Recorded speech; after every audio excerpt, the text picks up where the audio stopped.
Vamos lá, meus irmãos. Estamos aqui no nosso último bloco.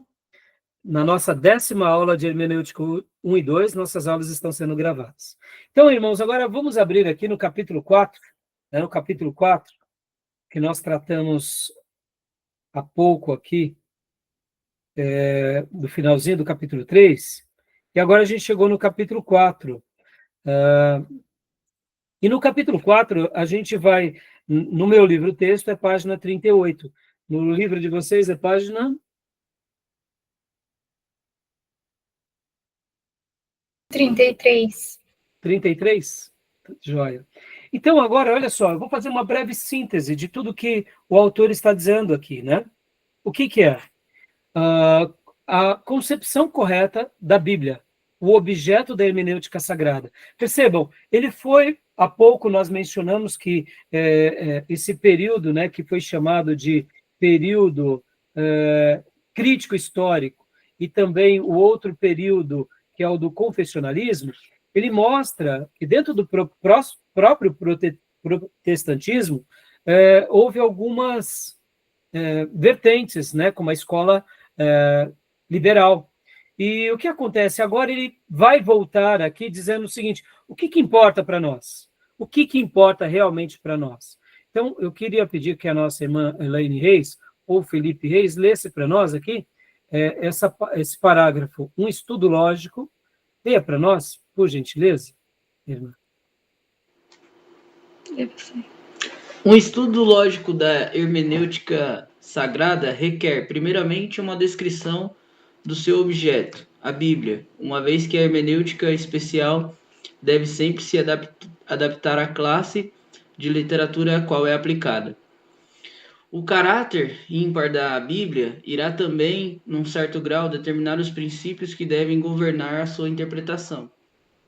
Isso, no entanto, não significa que todas as qualidades da Bíblia devem ser descritas, mas que apenas devem ser elucidadas as características que, de um modo ou de outro, se relacionam com sua interpretação. Ora, nós estamos fazendo... Obrigado, filho. Nós estamos fazendo a hermenêutica sagrada. Logo, nossa base é as Escrituras. Simples assim.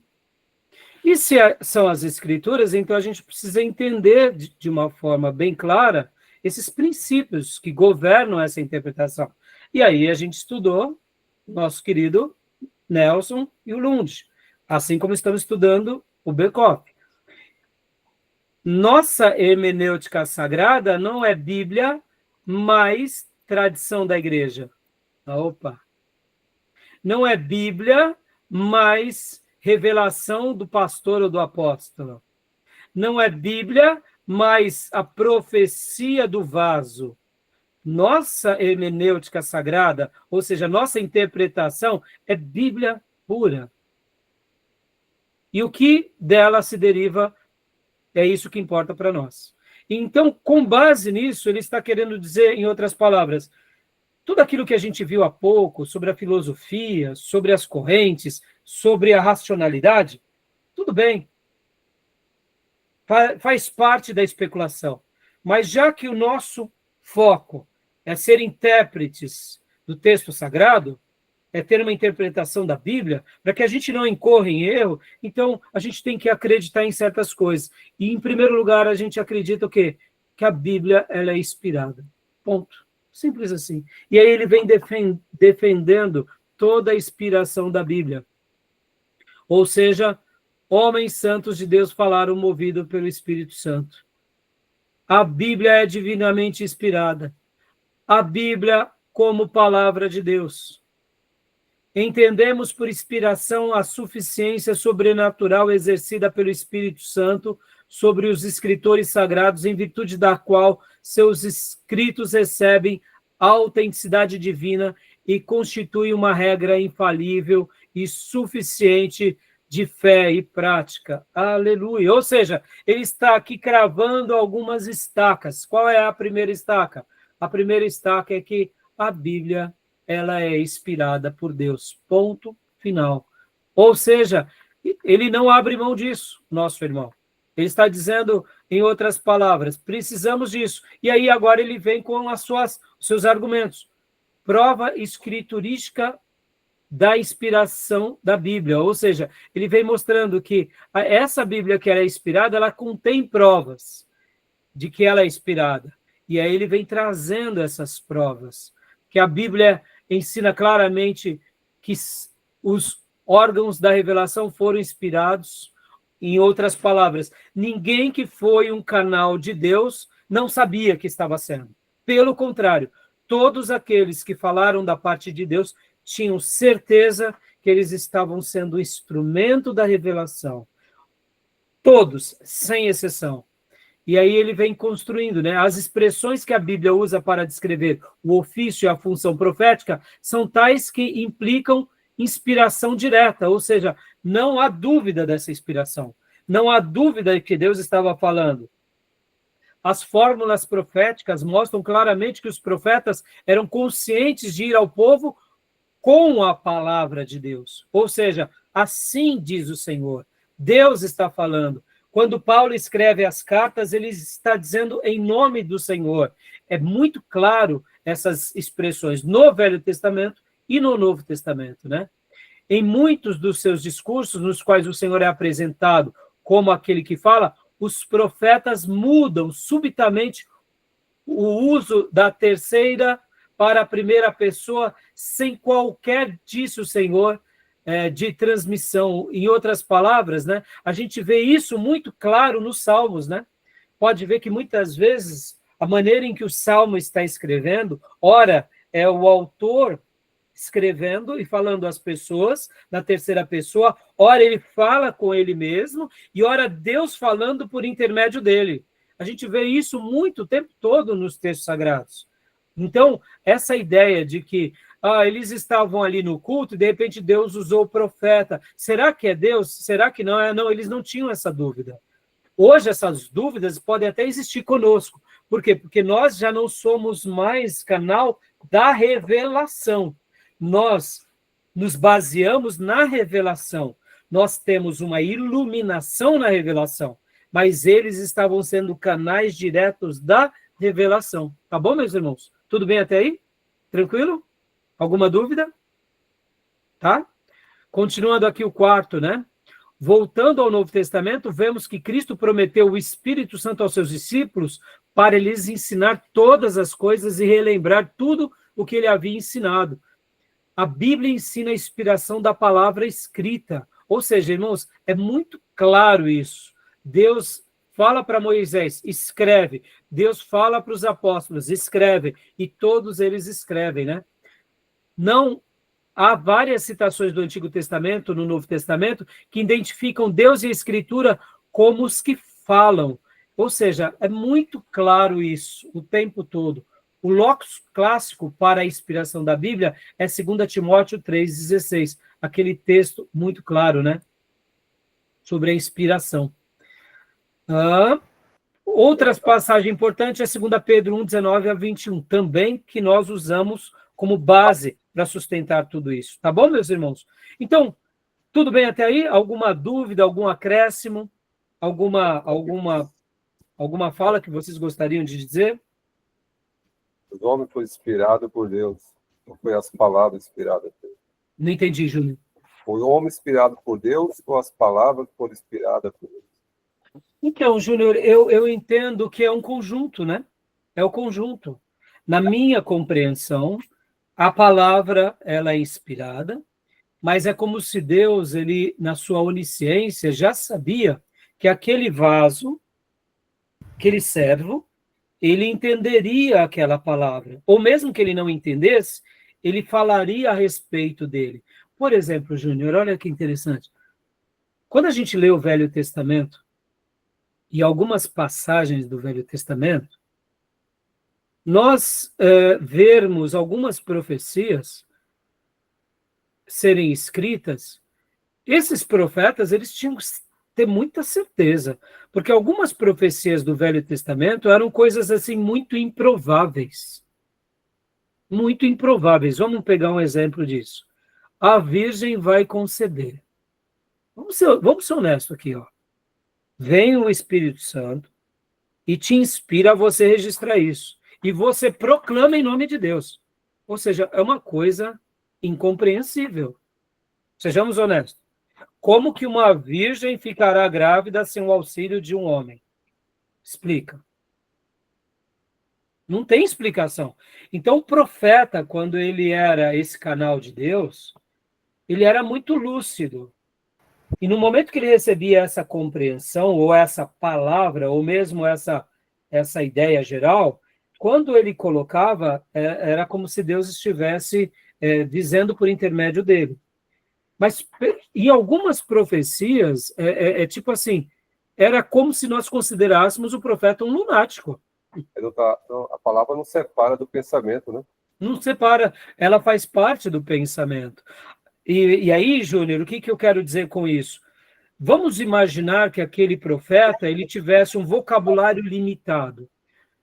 Se Deus quisesse usar ele de forma muito abundante, Deus iria ampliar o vocabulário dele. Qual o problema? Nenhum problema. Não foi mais ou menos isso que aconteceu com Isaías? Né? No dia da morte do rei Urias, eu vi o Senhor sentado no alto sublime trono, não foi isso? Isaías profetiza 5 capítulos, até o capítulo 6. Depois que ele contempla o Senhor na glória, ele profetiza mais 60 capítulos.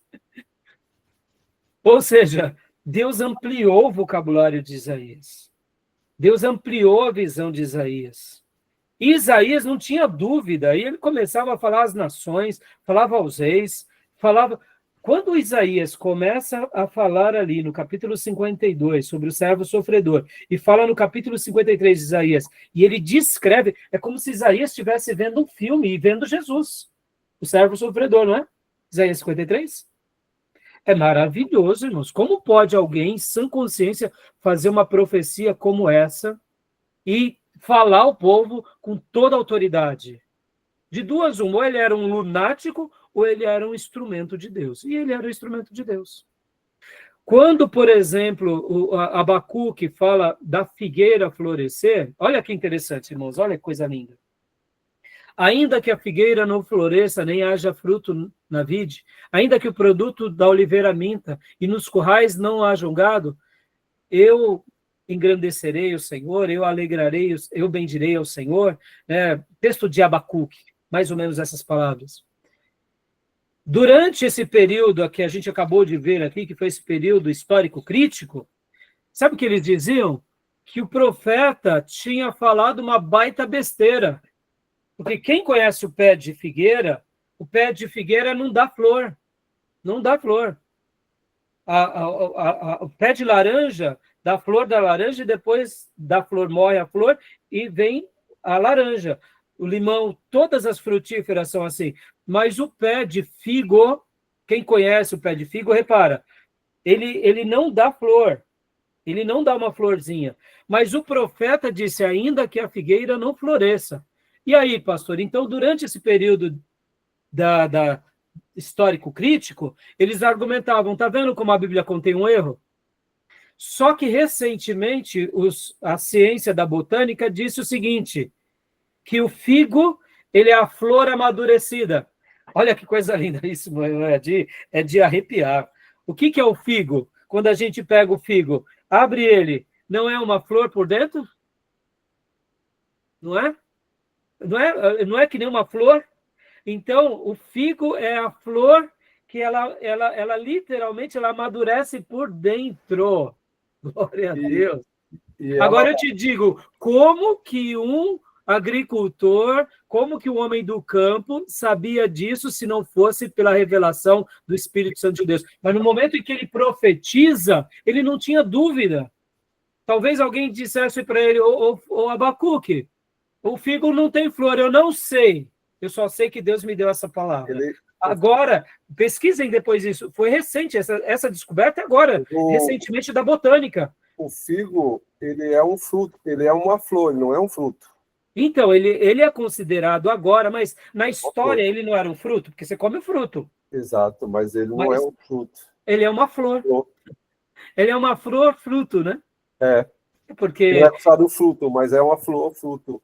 Então, percebam, Júnior. E é isso que eu disse para vocês há pouco, quando a gente leu aqui, Né? que quando a gente leu esse período da escola histórica e do período da escola gramatical, eles ficavam fazendo esses apontamentos. Por exemplo, a teologia liberal faz esse apontamento. Está vendo como na Bíblia tem erro? Então, aquela irmãzinha, se o pastor... Aquela ilustração que eu contei na aula anterior, na segunda aula de hoje, que contou que rasgava, cortava a parte da Bíblia, na hora que ele fosse falar, irmãos, vamos ler essa poesia aqui de Abacuque? Mas lembrando, né, irmãos, que Abacuque aqui não é inspirado, porque, afinal de contas, o pé de figo não dá flor. A irmã ia arrancar, né? A irmã ia arrancar, claro, eu não vou querer essa parte. Percebam, aquela história que eu contei fez com que aquele pastor repensasse. Ora, eu estou ensinando às pessoas que parte da Bíblia não é inspirada. Será que essa não é uma arrogância nossa de dizer o que Deus preservou ou não preservou? Será que não é também um tipo de tradição protestante muito parecida com a tradição católica? Perceba, o liberalismo é uma tradição também, só que mais voltada ao humanismo e o racionalismo, porque a tradição católica coloca coisas à Bíblia, e a tradição protestante, ou liberalismo protestante, tira coisas da Bíblia. Olha aí que perigo, estão entendendo? Então, meus irmãos, aqui nesses pontos, né, que a gente está vendo agora, a gente está vendo a primeira base, qual é? A Bíblia ela é inspirada, ponto. Ela é inspirada por Deus, e ela serve como esse texto sagrado para todos nós. E aí o autor gasta várias páginas explicando detalhadamente cada uma delas. Segundo lugar, ele vai trabalhar aqui na página 51, vamos lá para a página 51. Ele vai falar sobre a diversidade da Bíblia. Ó, aqui está na página de número 42. Não, peraí. Isso.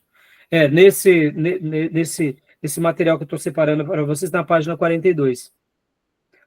Unidade e diversidade da Bíblia. Ou seja, ela é, ao mesmo tempo que ela tem uma unidade, ela tem a sua diversidade. São livros distintos, são evangelhos, são profecias.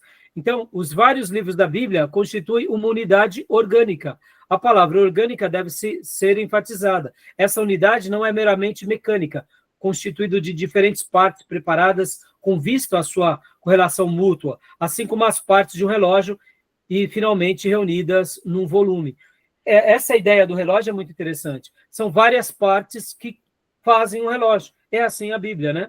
E aí vem as definições. As passagens que foram citadas para provar a inspiração da Bíblia e muitas outras que podem ser acrescentadas a elas apontam para o fato de que elas têm um autor primário. Quem é esse autor por excelência? O Espírito Santo. Eu gosto demais, irmãos. Sou eu, tá? Deixa eu dar aqui o meu DNA. Eu gosto muito de falar assim, leiamos o que o Espírito Santo falou por meio de Davi. Vamos ver o que o Espírito Santo falou por meio de Paulo. Vamos ver o que o Espírito Santo falou por meio do Evangelho de João. Eu gosto de destacar isso o tempo todo.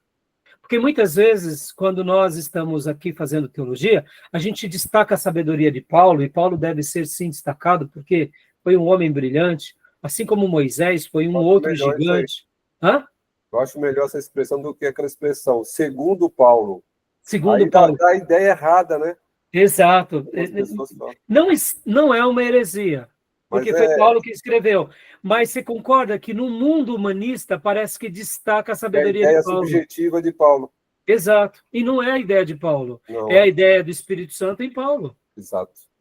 O próprio livro de Atos dos Apóstolos, né, irmãos, no castelhano está assim, feito dos apóstolos. Ou feitos... a melhor tradução, o título... deixa eu explicar uma coisa aqui para vocês, irmãos. Essa questão dos títulos dos livros, os livros sagrados não tinham títulos. Elas induzem, né? Então, o Evangelho segundo Mateus, Evangelho segundo São Mateus. Perceba, a palavra São Mateus é perigosa, porque a gente está atribuindo a Mateus que ele foi mais santo do que outros. Não está errado, porque Mateus, como Paulo, eles foram, de fato, santos, como uma pessoa consagrada hoje é santa. É santo. Só que o problema no cristianismo, quando a gente atribui esse lado santo, a gente corre um sério risco do quê? De começar a elevar que uns são mais santos do que outros. Exatamente, a gente coloca hierarquia, né? Então, mas saber que eles foram santos homens, como o próprio texto diz, que foram cheios do Espírito e escreveram, não tem problema. Então, chamar de São Mateus, São Paulo, não está errado. Não está errado. Mas, assim, é perigoso. O próprio Paulo, quando ele escreve as cartas, ele destina às igrejas, ele fala ao santo da galáxia, ao santo de Corinto. O problema, Júnior, é que no romanismo, essa ideia do santo foi deturpada. E hoje nós, como somos um país que predomina muito do catolicismo, pode ser perigoso. Mas chamar de santo não está errado, tá? Então, mas vamos lá. Mas quando diz segundo Mateus, segundo Paulo, denota que é ele falando para nós, e não é. Então, voltando, Atos dos Apóstolos, o melhor título, e como eu estava dizendo, o título dos livros foi colocado simplesmente para separar um livro do outro. Mas, se nós formos ver, a melhor definição para o livro de Atos dos Apóstolos é Atos do Espírito Santo na vida dos apóstolos. Porque quem fez o que fez em Atos foi o Espírito Santo. Ele usou quem? Apóstolos. E ele deixou pronto o quê? Uma igreja. Ou seja, esse mesmo Espírito Santo que começou em Atos, continua fazendo até os nossos dias. Pode ver que quando a gente despreza ele, a gente vai para as nossas heresias, a gente vai para os nossos racionalismos, a gente vai para as nossas crendices, ou quem sabe para a nossa racionalidade. E assim a gente vai tirando o sagrado e vai pondo a humanidade. Eu gosto muito de falar assim. É a minha recomendação. Então, irmãos, voltando, né? A Bíblia, ela tem essa unidade e essa diversidade, tá bom? O conteúdo da Bíblia, apesar de sua variedade, revela uma unidade maravilhosa, a gente sabe disso, né? E aí ele vem comentando vários outros assuntos sobre isso. O caráter progressivo da revelação de Deus é também uma prova efetiva da sua unidade. O conjunto de citações das Escrituras também mostra a sua unidade. E, assim, a gente entende, né, de uma forma clara e plena, como ele conclui mais diretamente, a unidade da Escritura é provado pelo significativo fato de que os autores do Novo Testamento, ao citarem o Antigo Testamento, ocasionalmente alteram de alguma forma as passagens citadas ou aplicam no sentido que não está aparentemente no Antigo Testamento.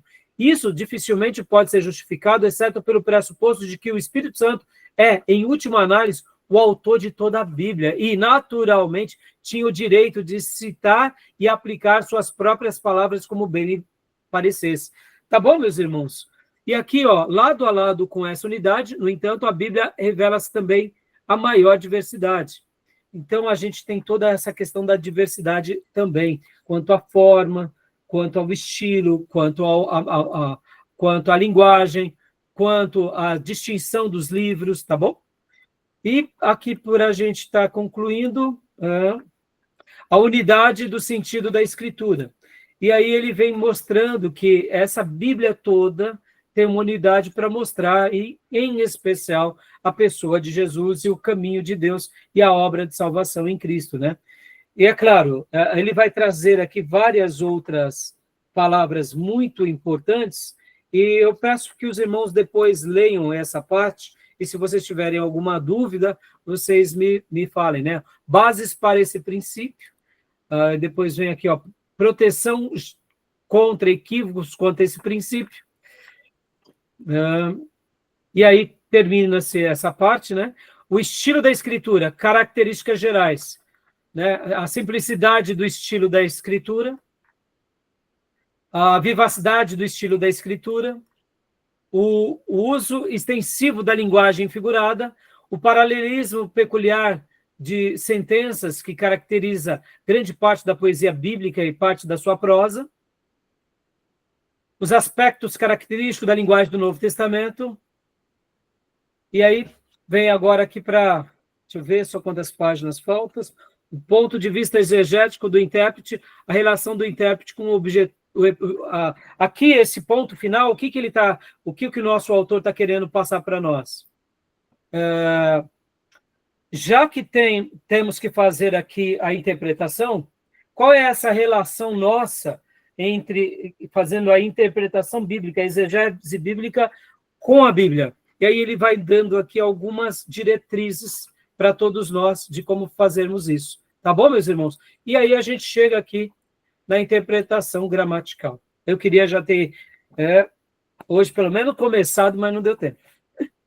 Vocês veem, irmãos, a gente gasta 2h30 e, né? E mesmo assim tem hora que eu confesso que eu corri aqui para chegar nesse ponto que eu queria começar aqui hoje com vocês, mas não deu. Mas está dando para entender, meus irmãos? Está ficando claro? O livro, ele começa de uma forma um pouco técnica, depois ele fala um pouco da história, ele vai um pouco... Vai lá, Tomé, fica tranquilo, filhote. Deus abençoe, meu irmãozão.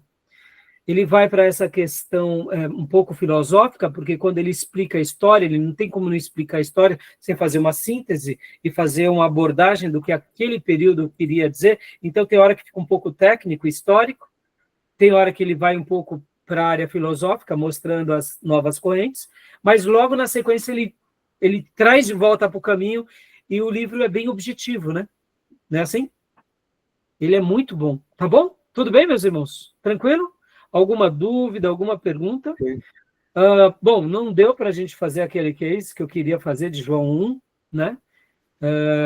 Mas vamos deixar para depois. Ou senão, outra hora eu faço num outro momento aqui com vocês, porque eu, inclusive, peguei aqui, eu até queria, peguei aqui o meu material, só para vocês terem uma ideia. É que as horas já estão avançadas, então, só para eu mostrar rapidamente aqui para vocês, irmãos, como que você utiliza a My Bible.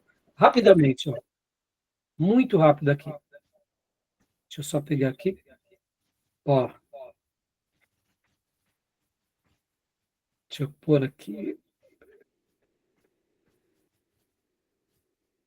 Deixa eu parar aqui.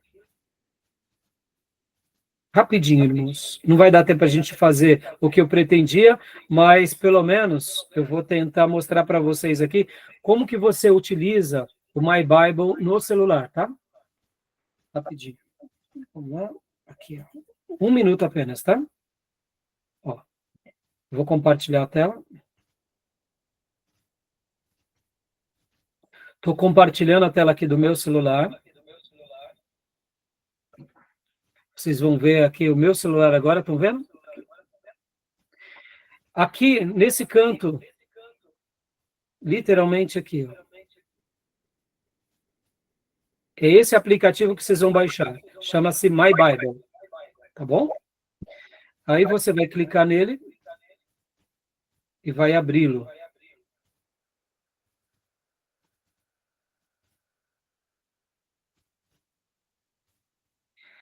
Quando você abre o My Bible, por exemplo, que nem nós estávamos lá em João 14, do 1, olha lá.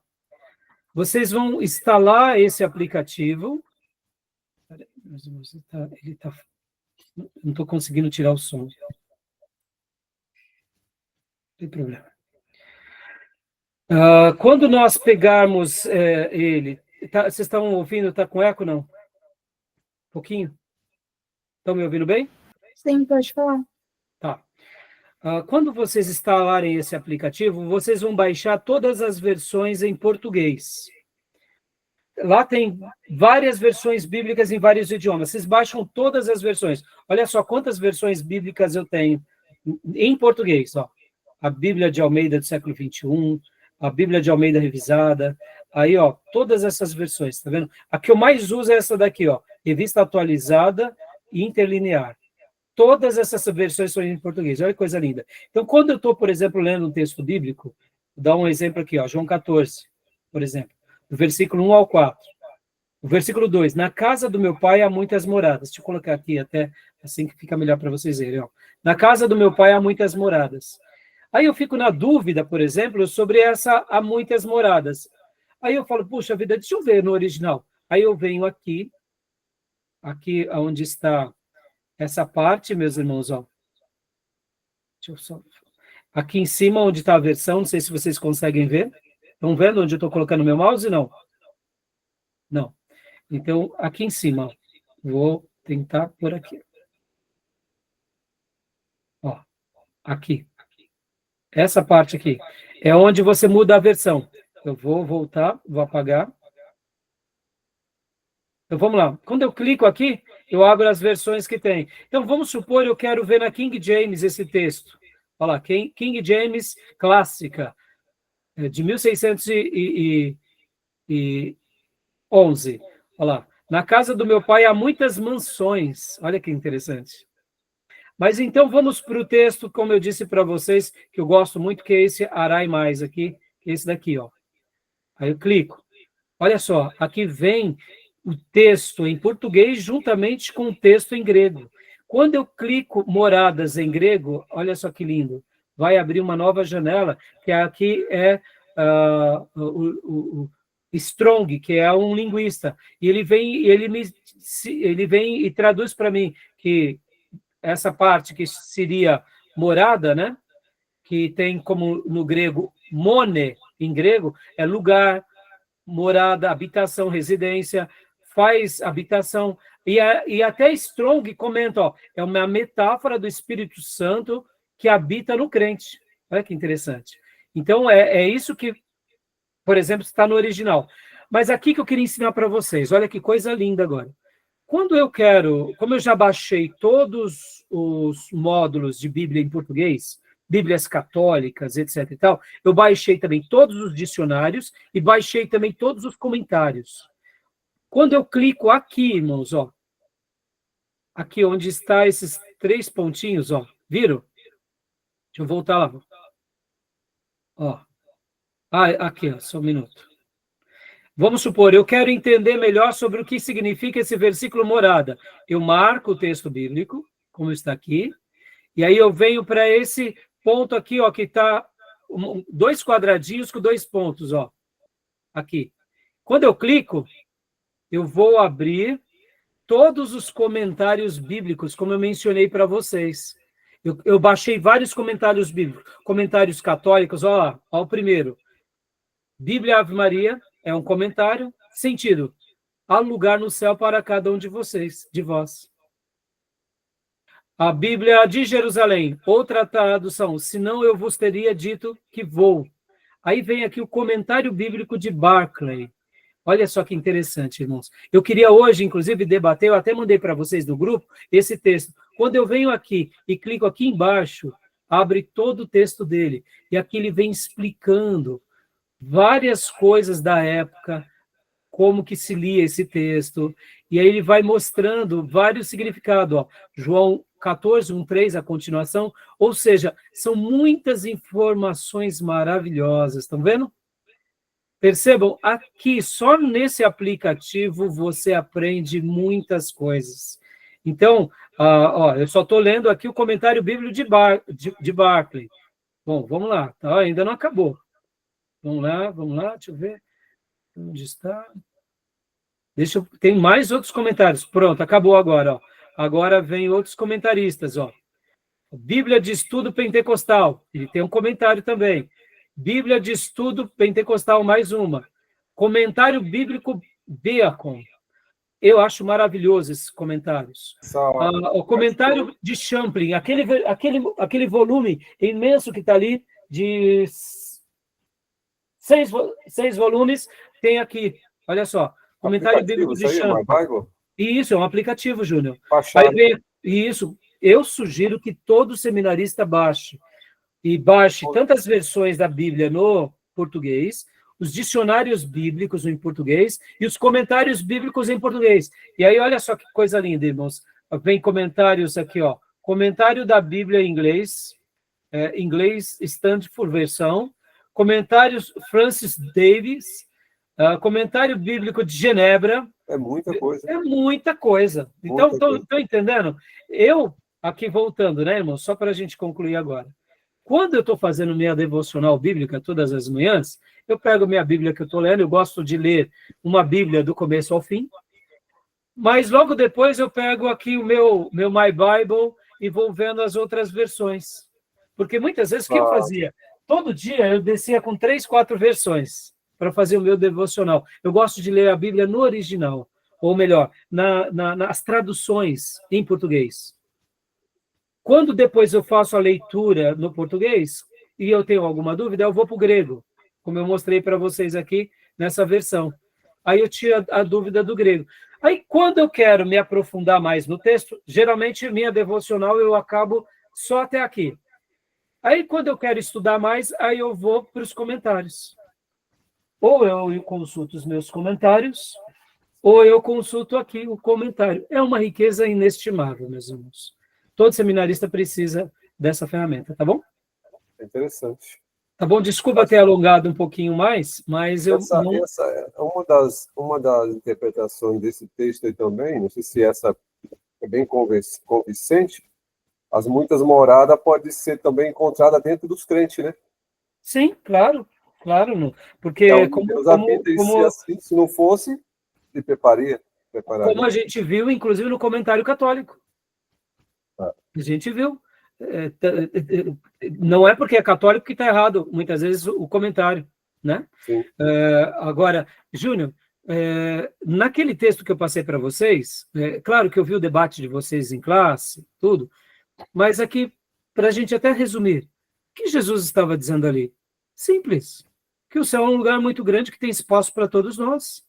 Na casa do meu pai há muitas moradas. Os espíritas vão fazer uma interpretação disso errada, com heresia, mas o que Jesus está dizendo? Eu estou indo abrir o céu para todos vocês morarem, e há espaço para todos vocês. Fala, se não fosse assim, né? Exato, se não fosse assim, eu vos teria dito. Se não fosse assim, eu teria dito. Em outras palavras, o que seriam essas moradas? Deus está dizendo que haverá um lugar para nós lá. Ponto final. Essa interpretação simples é uma interpretação bíblica. Agora, é claro, dentro do texto, a gente vai ver que os comentaristas vão falar algumas coisas super interessantes que se usava naqueles dias. Isso tudo enriquece. Por isso que o Russell Shedd, naquele vídeo, ele faz aquele comentário muito, muito, muito bom. Inclusive, a Beatriz até comentou, né, Beatriz, que você nunca tinha visto aquela explicação. Nosso irmão seminarista Evandilson, também quando ele faz aquele comentário, logo naqueles dias do debate do grupo, ele também fez um comentário muito pertinente, que os judeus, principalmente o primogênito, ele recebia do pai uma herança maior, mas geralmente esse pai tinha lugares dentro daquele terreno para todos os seus filhos. Assim foi Jesus. Quando ele vai e ele nos redime, ele entra como homem glorioso lá no céu e ele abre a porta, já que entrou um homem, como dizia o meu professor Zé Carlos, se Jesus, sendo homem, entrou no céu, ele abriu a porta para todos os homens, de forma genérica. Pode ver que a porta do céu foi aberta, era isso que ele estava dizendo. Na casa do meu pai há muitas moradas, e eu estou indo preparar lugar para vocês, porque somente eu posso redimir vocês. Basta vocês crerem em mim, porque ninguém vem ao Pai a não ser por mim. Pode dizer que ele não disse vai ao Pai, vem ao Pai, porque ele e o Pai são um. Ou seja, a obra da redenção é feita pelo Pai, pelo Filho e pelo Espírito Santo, mas foi o Filho que encarnou, foi o Filho que morreu, foi o Filho que ressuscitou, e foi o Filho que foi elevado ao céu, se ascendeu ao céu. E é o Filho que está à direita do Pai, intercedendo por nós, e basta a gente crer na obra de expiação do Filho, que a gente vai para o céu. Beleza. Simples assim. Tá bom, meus irmãos? Tá joia? Deus abençoe, meus irmãos. Qualquer dúvida, pergunta... Até mais. Né? Desculpem por ter me alongado um pouquinho mais, mas eu achei que foi necessário. Tá bom? Só leitura, né? Isso, agora, meus irmãos, só um último recado aqui. Inclusive, deixa eu só parar a gravação aqui, para que eu dê algumas recomendações, porque teremos só mais uma aula e prova, né? Então, só mais um minutinho, tá? Deus abençoe, um excelente final de semana, permaneça aí na linha, só mais um instante, tá bom, meus irmãos?